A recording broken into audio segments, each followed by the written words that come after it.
vakafara nasi.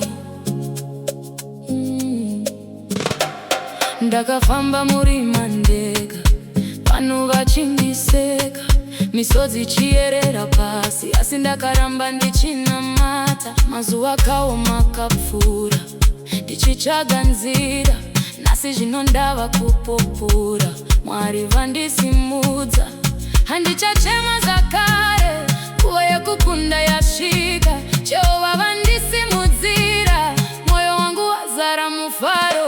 Mwari vapindura minamato yangu, vhura nzira dzangu, ndava kupenya semangwanani. Mufaro mumwoyo wangu, Mwari vapindura minamato yangu, ndasimuka zvakare, zvandaichemera usiku zvava makomborero.